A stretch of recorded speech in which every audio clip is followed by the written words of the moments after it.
What's going on YouTube? Brandon with Tactical BS coming at you today with a long-term review of the M&P 1522 rifle. Just a heads up, I will preface this video with this is hands down my favorite 22 of all times. Okay.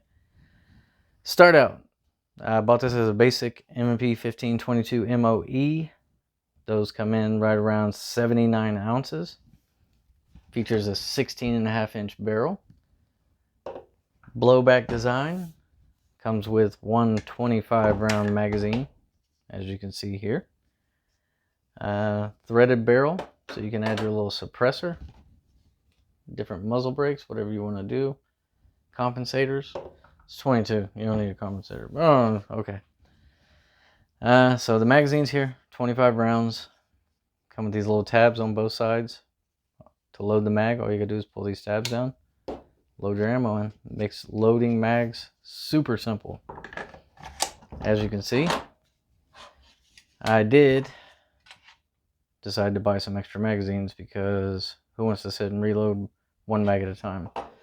When I bought this a few years ago, these were super cheap. You could pick them up for 15 bucks a piece. I wish I would have bought, at least the equivalent of 10, but I didn't. And now most of the time you see them 25 bucks a piece. I've seen them as high as 40. It's like, come on, man. But definitely worth picking a couple extra up if you don't have any. And while we're at this point, let me remind you guys about our Civivi Praxis knife giveaway. As soon as we hit 1,000 subscribers, I'll be giving this thing away. So make sure you are liking the video, sharing the video, commenting. All those things help out the algorithm so we can get to more people. And if you are not, please subscribe and you could be the winner of this knife as soon as we get to 1,000. Back to the M&P.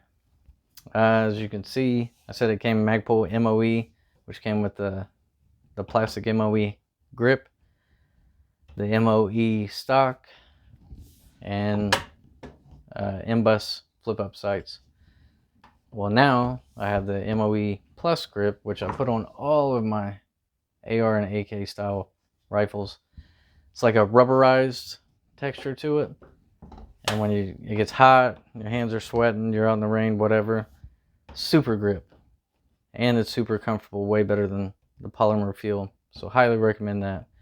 Down here, took off the Moe stock, opted to go with the CTR stock, and that's simply for one reason. This locking tab right here.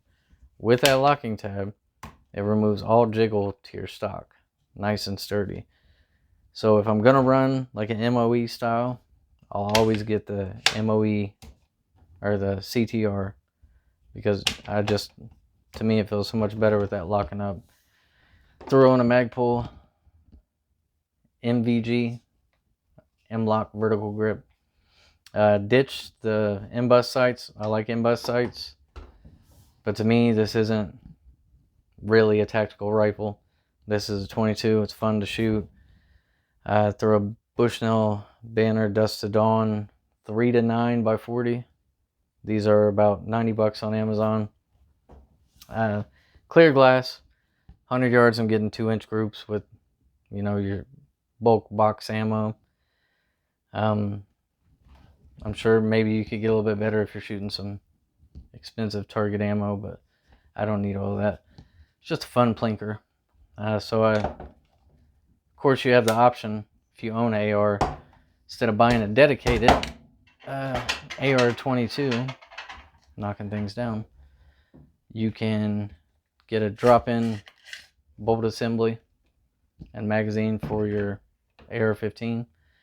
As you can see, it's a blowback design. Here's your bolt carrier group and your charging handle. Charging handle is a little bit shorter than standard. You can't replace it with a AR-15 charging handle, but you can buy an aftermarket. I forget who makes an ambi one. I need to get one because I'm left-handed and I hate those small charging handles. But you can see it comes apart just like an AR-15. Goes back together just like an AR-15.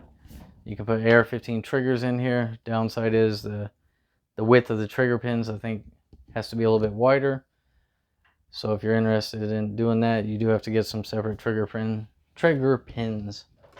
I know like CMC makes trigger pins specific for this to use with this, which since I have extra one laying around, I may end up ordering those. I'm sure they're cheap, $10 or less, something like that. So I'll probably pick one of those up. You got a full length M-LOK rail here that is polymer, but polymer's durable. Everything's made out of polymer nowadays. I've not had any trouble with like my MBG coming loose or anything like that, so it's good to go. You can fit like different safety or different mag releases and safeties and all that stuff on here. You want AR style platform. So long-term review conclusion, after several years I've had this thing, I have since ditched my Ruger 1022. You know, Ruger 1022's standard 10 round rotary magazine works just fine. It only holds 10 rounds, but it works just fine. The BX25 magazines, had nothing but trouble out of those. They all the time jam up, gunk up. I take them apart, clean them, all that. They just never seem to work right. The M&P 1522 25 round magazines, these things are flawless. I have 4 of them. This gun never fails to feed, never fails to fire, never fails to eject. I clean it probably after a brick of ammo, maybe after a brick of ammo. It's an excellent, reliable gun. Like I said, 100 yards, 2-inch groups, not phenomenal. It's a 22, man. Half the time, I'm shooting this thing at 50 yards and punching holes in the bullseye.